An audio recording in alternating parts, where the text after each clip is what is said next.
I'm going to show you the best remedy to get rid of tartar, as well as to prevent tartar from coming back. What is tartar?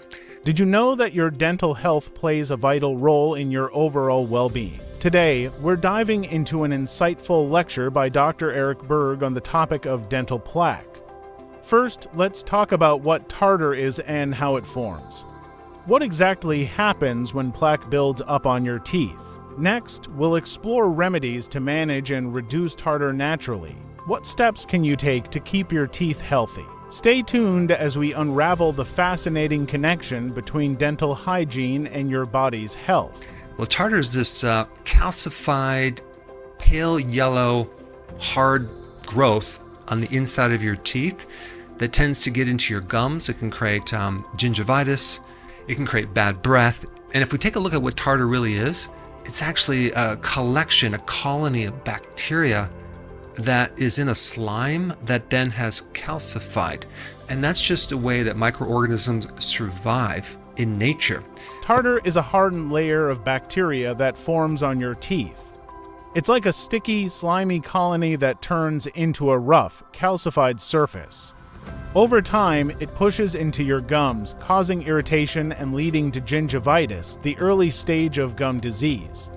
Plus, tartar is a major culprit behind bad breath, making it something you definitely don't want to ignore. Over 95% of all bacteria in nature survive as biofilms. Now, if you ever walked through the woods and you saw a little stream and you reached down and picked up one of the rocks in the stream, on the outer part of it, you're going to feel it's kind of slimy.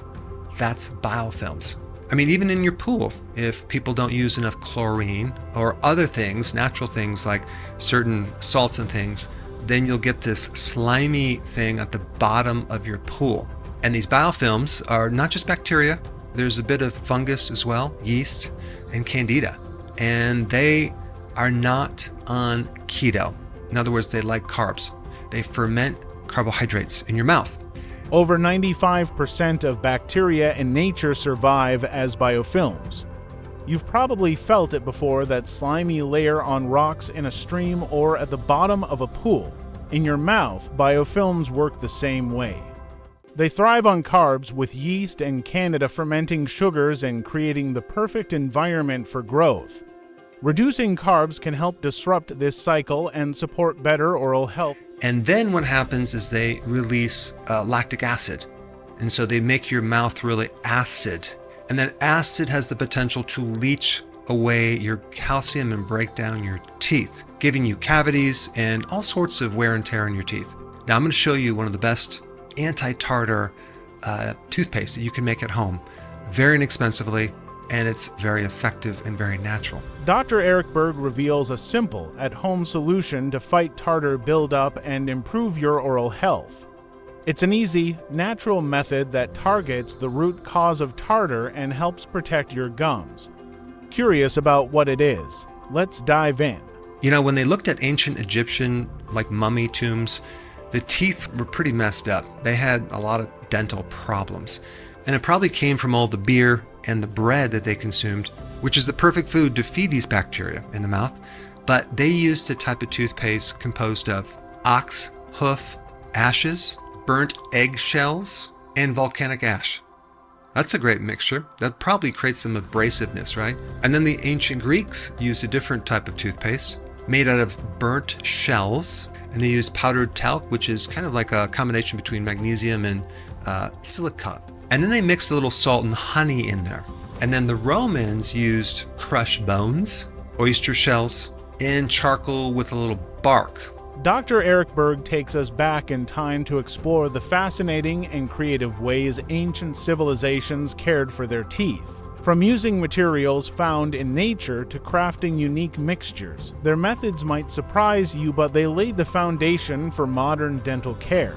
So the problem I see with that formula, it's a bit abrasive and it can wear down your teeth. So this formula is very non-abrasive. You have clove oil, peppermint oil, or cinnamon oil, or turmeric powder. So in a little container, you can just put like 3 drops of one of these, or like a little pinch of turmeric if you want to use that. Now, the next thing you're going to put in this little container, okay, is hydrogen peroxide. All you need is like 1/4 of a teaspoon, which is about 1.25 milliliters.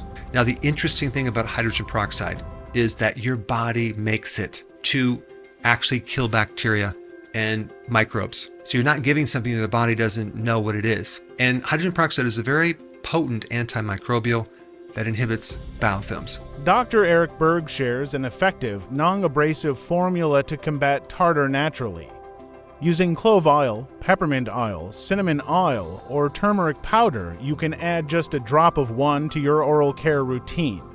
Even hydrogen peroxide is a great addition for keeping your teeth clean and healthy. The next thing you're going to use is baking soda.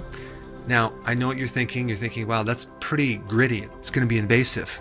But in actuality, it has a very low abrasivity, which is basically the ability to be abrasive. There's this metric or this scale called the relative dentin. It's kind of like a layer right underneath the outside of the tooth. So it's relative dentin abrasivity. Basically, it gives you kind of a rating system to know how much something could, break down part of your teeth. And baking soda is a 7, okay? A 7.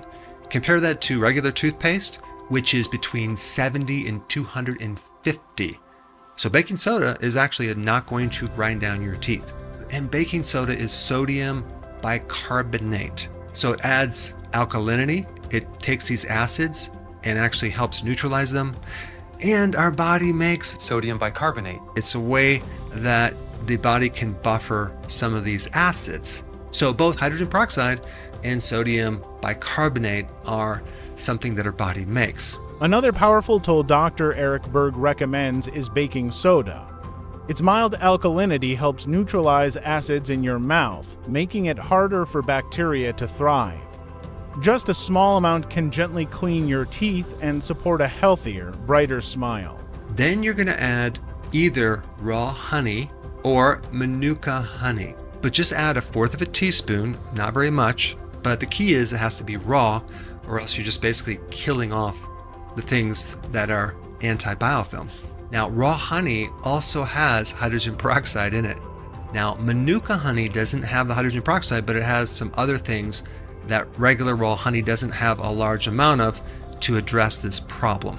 Then you're going to add 1/2 cup of water, which is 118 milliliters of water. And then you're going to mix everything out real nice. So then you're going to brush your teeth with it with a soft bristle toothbrush.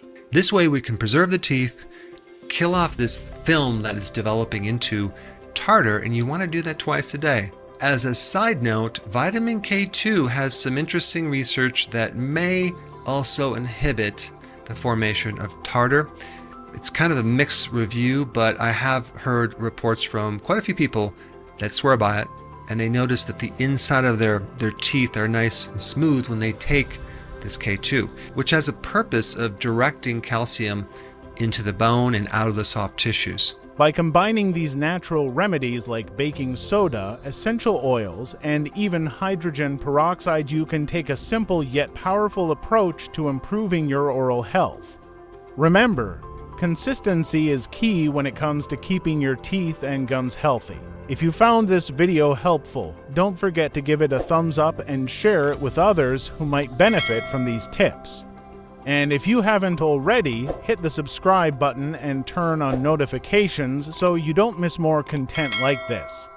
Your support helps us continue creating valuable videos. Thank you for watching.